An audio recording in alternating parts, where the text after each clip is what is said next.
ये लोगों ने अपनी राय का इजहार किया, जिनको गुस्सा था, गम था, जिन्होंने पीटीआई के साथ बेवफाई की, उनको जो इस तरह माजी में पीएमएलएन के साथ जिन्होंने बेवफाई की, लोगों ने उनको जो है वो हरवाया, उनके खिलाफ वोट किया। अभी जो बात अब ये ट्रेंड्स बदल गए। ईसीपी के हवाले से कह रही थी वो ना, एक सेकंड में अगर बात मुकम्मल कर लूं, ये जो इलेक्टेबल्स का जो कॉन्सेप्ट है ना, माजरत इस इलेक्शन में सबसे बड़ा ट्रेंड ये है कि वो ट्रेंड भी बदल गया है। बिल्कुल बिल्कुल, मैं इसलिए बहुत अच्छी बात है, अच्छी बात है। मैंने पहले बात स्टार्ट की थी, इसलिए मैं आई हैड द राइट कि मैं उसको पहले फिनिश करूं।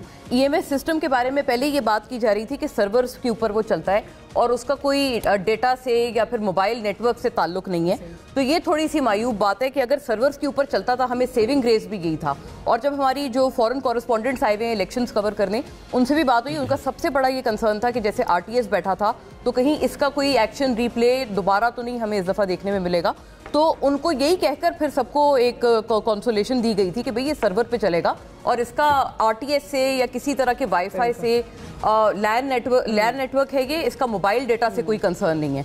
उसके बावजूद भी चले ठीक है, आपने सिक्योरिटी खदशात के पेश नज़र आपने नेटवर्क्स ऑफ कर दिए, लेकिन अगर उसके बावजूद भी आपका ये जो सिस्टम था सर्वर पे था और वो भी नहीं चल पाया, वो भी सुस्त रवि का शिकार हुआ, तो इस वजह से जो कंसर्न है वो ज़्यादा बढ़ जाती है। आई थिंक अभी उन्होंने ये कहा कि ईसीपी का इस पर कोई ऑफिशियल मौक़िफ़ नहीं है, they should have an official narrative. अब तक तो रात के बाद से ऑफिशियल नैरेटिव आ जाना चाहिए। अनऑफिशियल तो उनका यही था, अनऑफिशियल तो यही था उनका रात को कि भाई हमने तो नताइज नहीं रोके। जितना टाइम आपको माशाल्लाह मिला है, इतना अगर मुझे मिल जाए तो मैं शायद आपको इंटरप्ट न करती, मैं माजरत खाऊं। नहीं जरूर नहीं, मैं आप माजरत खाऊं, वो आपने माइंड किया इस बात को, लेकिन चले मतलब मैं एक पॉइंट ऑफ व्यू है, अगर उसको हम बता दें तो मेरा ख्याल है मुनासिब वक्त अगर मिल जाए तो उसको आई होप कि सब लोग इसको बरकरार रखेंगे कि हर कोई बात अपनी करे तो उसके बाद और जो बात कर रहा हो वो फिनिश कर ले, फिर अगला स्टार्ट। हाँ, लेकिन थोड़ी अगर ज्यादा जल्दी बात हो जाएगी तो क्योंकि ब्रेक भी बहुत जल्दी आ जाती है, तो फिर हम उसके ऊपर मसला हो जाता है। ब्रेक में जो है वो कुछ चाय पानी का भी इंतजाम करवाइए स्पीकर साहब, क्योंकि बहुत ज्यादा जो है ना इसकी जिम्मेदारी उन पे, खाना भी नहीं मिला इस मरतबा। तो पता नहीं आपके इस मरतबा इंतजाम जो है ना वो कुछ हल्के चल रहे हैं, असेंबली आप सही तरह नहीं चला रहे हैं। फिर आसमां को बात को चेयर भी आ गई ना। लेकिन मैं तो मेरा प्रॉब्लम ये कि मैं ना चीख सकती हूँ ना ऊंचा बोल सकती हूँ, इसलिए आप लोग बोलिए प्लीज। फोरम आपके पास हावी हो रही है। नहीं मैं आप कर लें, फिर मैं कर लूँगी, क्योंकि मैं आई एम सॉरी, मैं ना इंटरप्ट कर सकती हूँ ना मैं ऊंचा बोल सकती हूँ। मैं सिर्फ मुख्तसर सी बात करती हूँ और वो ये है कि इस इलेक्शन ने बहुत से ट्रेंड्स जो हैं वो बदले हैं और वी शुड एडमिट इट कि एक मेरे लिए एक जमहूर पसंद के लिए मेरा ख्याल है ये एक बहुत विक्ट्री का डे है। अवाम के लिए वो निकले, उन्होंने अपना वोट पोल किया, अपनी राय का इजहार किया।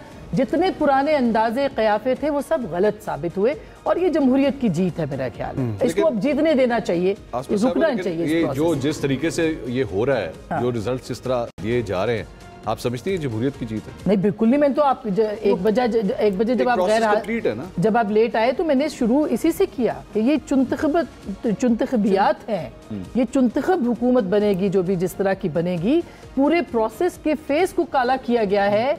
पंजाब के जिस तरह से रिजल्ट्स आए हैं उसने बहुत ज्यादा नुकसान पहुंचाया है और ये जमहूरियत की भी अच्छी बात नहीं। अब भी मगर वक्त है कि सब बैठें और इस पे बात करें, इसको खुले दिल से तस्लीम करें। कौन तस्लीम करेगा उसमें सर? सियासी जमातें करें। अभी देखिए, अभी थोड़ी देर पहले एक बात हो रही थी कि जी पहले भी हो चुका है। हाँ। मेरा ये दलील बड़ी कमजोर है कि पहले भी हो चुका है, बिकॉज बार बार तो नहीं होना चाहिए। प्रोसेस है जिसमें हमने बेहतर करना है सिस्टम को, लेकिन अब बेहतर होने के बजाय एक ही उसके अंदर घूमते जा रहे हैं कि जी चूंकि पहले भी होते रहे हमारे इंतखाबात, सब इंतखाबात हमारे कंट्रोवर्शियल हुए, इसलिए अगला भी नहीं ठीक होना चाहिए।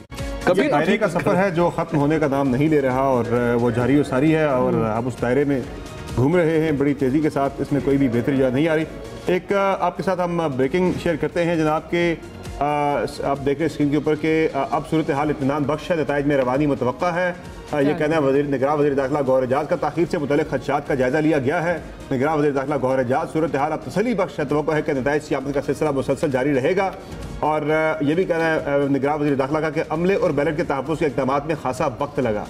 अब सूरत हाल इत्मीनान बख्श है, नताइज में रवानी मुतवक्का है। निगरान वज़ीर दाखिला का कहना है और ताख़ीर से जो खदशात जो है उनका जायजा लिया जा रहा है। जो ताख़ीर कल हमें कहा गया मैक्सिमम जो है जो टाइम होगा 2 बजे तक हो सकता है, ठीक है। 2 बजे से फिर सुबह 10 बजे एक और सरप्राइज आपके लिए, बड़ा सरप्राइज अगले दिन के 2 बजे थे। ये मुझे फॉर्म 47 शेयर किया है उन्होंने कि नवाज शरीफ मानसहरा से भी जीत है।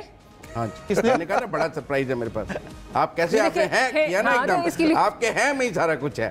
ठीक, मानसेरा से भी जीत जी, ये मेरे पास फॉर्म 47 के शेयर। और रिजेक्टेड वोट्स प्लीज बताइए कितने हैं? रिजेक्टेड वोट्स कितने हैं? बाकी को यहाँ भी 0-0 दिए हैं। बताइए ना जरा, बाकियों के पास क्या है? यार ये नवाज शरीफ साहब के खिलाफ जितने कैंडिडेट्स हैं वो कितने नालायक होते हैं। वो लास्ट टाइम किसका हल्का था जहां था जी एक सिफरा ज्यादा लग गया, एक सिफरा समझते भी नहीं। किसी एक हल्का था जिसमें था जी एक सिफरा ज्यादा लग गया, सिफरा ज्यादा लग गया। ये मैं अब ये देखना चाह रहा हूँ नवाज शरीफ साहब के 1,07,285 वोट्स हैं। 1,07,000 ये फॉर्म 47 से आप पढ़ के सुना जी। ये मानसेरा इन्हें 15 है या 16 है? 15 है जी। नहीं वो 14 से मेरे ख्याल से नोंदी 15 है जी मेरे पास। ये जरा हमारा पीसीआर फॉर्म 47 मुझसे शेयर किया, जरा चेक कर लें। और ये पीएमएलएन के किसी ऑफिशियल अकाउंट से शेयर किया गया। अगले का भी तो अच्छा मैं जरा ये पीएमएलएन के ऑफिशियल अकाउंट से शेयर किया गया। 265 मानसेरा भी चेक कर लें। 265 में से 137 अंकों के नतीजे आ चुके हैं। इंडिपेंडेंट जो है वो 59 के साथ नंबर 1 पे जा रहे हैं। पीएमएलएन की 43 नशिस्तें हैं, पाकिस्तान पीपल्स पार्टी की 29 नशिस्तें हैं, जबकि अगर आप देखें जेयूआई की 1 है, एमकेएम पाकिस्तान की 1 है, पीएमएल की 1, आईपीपी की 2 नशिस्तें, बीएनपी की भी 1 नशिस्त आई है अब तक के नतीजे के मुताबिक। ये गैप कितना बढ़ता जा रहा है पीएमएलएन और पीपल्स पार्टी का? पहले 5-6 का था और अब वो बढ़ता जा रहा है, बढ़ते बढ़ते से 29। पंजाब में कोई सीट नहीं आ रही ना, उनकी सीटें आ गई।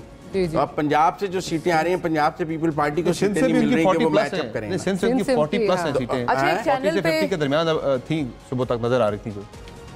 एक चैनल पे पेपर जो है ना वो दिया था आई थिंक इसहाक डार साहब ने, तो वो ये कह रहे थे कि हम आजाद के साथ उन्होंने ये एक अंदिया दिया है कि उनके साथ भी हम मिलके, तो ये बड़ी अचंभे की बात है। कह रहे थे कि हम 80 से 90 सीटें जनरल जीत रहे हैं, उसके बाद हमारे पास 20 आजाद आ जाएंगे तो हम 3 डिजिट में आ जाएंगे, फिर हमें यानी पीटीआई वाले जो आजाद हैं फिर हम वहीं पहुंच जाएंगे कि सिंगल लार्जेस्ट 150 के करीब। टोटल जनरल नशिस्तों की आधी नशिस्तों के नतीजे तकरीबन आ चुके हैं, आधी से 2-4 ज्यादा ही है। तो ये ट्रेंड जो है तकरीबन मुझे लग रहा है कि यही शायद इसी तरह से चलेगा आगे, या चेंज हो जाएगा आगे जाके मजीद। क्यों मंसूर खान साहब, ये ट्रेंड जो है आपको यही लग रहा है कि आधी नशिस्तों पे जो चल रहा है 59 पे इंडिपेंडेंट, कौन सा ट्रेंड और बाकी काहे का ट्रेंड, ये नहीं आपको क्या लग रहा है कि ये मजीद जो है इंडिपेंडेंस नीचे